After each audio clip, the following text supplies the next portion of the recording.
বাবা একজন রিক্সা চালক, তো টোটালি 120 টাকা দেওয়া লাগছে, এর বেশি কোনো টাকা দেওয়া লাগে না। আমি ভাইবার আগ পর্যন্ত শুনেছি যে এখানে নাকি টাকা ছাড়া চাকরি হবে না।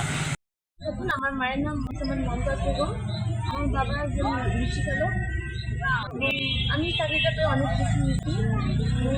আমার ছোটোবেলা থেকে স্বপ্ন ছিল আমি একজন পুলিশ সদস্য হবো, সেটা দিচ্ছি। আর হচ্ছে রিসেন্টের জন্য অ্যাপ্লাই ফি দিতে হয় সেটা, তো টোটালি 120 টাকা দেওয়া লাগছে, এর বেশি কোনো টাকা দেওয়া লাগে না। আর হচ্ছে বাংলাদেশ আমার এবার হচ্ছে 4th মাস, আমি শেষবারের মতো। তো আমি চেয়েছিলাম যে হাল ছেড়ে দিতে, কিন্তু পরিবার থেকে সাপোর্ট ছিল, ভাইয়া ছিল, বোন ছিল, মা ছিল, বাবা ছিল, সবাই সাপোর্ট করছিল। তো আল্লাহ রহমতে এবং পরিশ্রমও সত্যি বলতে কাজে লাগে। তো আমি পরিশ্রম করছি, পরিবারের সাপোর্ট ছিল, আল্লাহ তাআলার রহমত ছিল। আমি শেষবারে এসে আমার ভাগ্য খুলে গেছে। আর আমার অনুভূতি সত্যি বলতে খুবই ভালো বলো। আমি এর আগে 3 বার দাঁড়িয়েছিলাম, হইতে পারিনি। এবার আমার 4th মাস, আর হচ্ছে এবারে আমার লাস্ট মাস ছিল। এই তো নিয়োগের জন্য আমাদের প্রথমে আমাদের করা লাগছে, আবেদন করা লাগছে, মানে অ্যাপ্লাই করা লাগছে। অ্যাপ্লাইয়ের জন্য ওখানে আমাদের 50-60 টাকার মতো গেছে, টোটালি 100 টাকার মতো গেছে।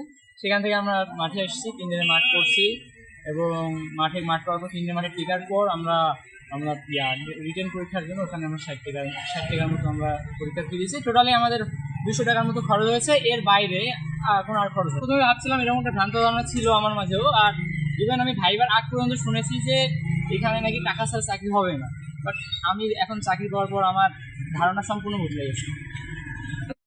একজন দেশের নাগরিক হিসাবে দেশের সেবা করা আমার কর্তব্য এবং আমি সবসময় চাই দেশের জন্য কিছু করার, এবং ছোটবেলা থেকে এটা ইচ্ছা ছিল। আশা করি পুলিশের একজন সদস্য হওয়ার মাধ্যমে আমি দেশের সেবা করতে পারবো।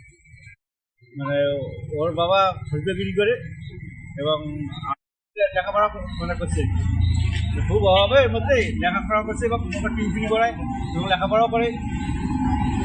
দেখুন, আমার মায়ের নাম মোহাম্মদ মমতাজ বেগম, আমার বাবা একজন রিক্সা চালক এবং আমি চাকরিটাতে অনেক বেশি মিশি। আমার ছোটোবেলা থেকে স্বপ্ন ছিল আমি একজন পুলিশ সদস্য হবো। আশা করি আজকে আমার স্বপ্নটা পূরণ হলো। বাবা কি করে? আমার বাবা একজন রিক্সা চালক। বাড়ি কোথায়? আমার বাড়ি কাকিনা, কালীগঞ্জ। আসলে কৃষক এবং কিন্তু ওই সাময়িক সাপোর্ট দেওয়ার জন্য দেখা যাচ্ছে রিক্সা পুলিং করে।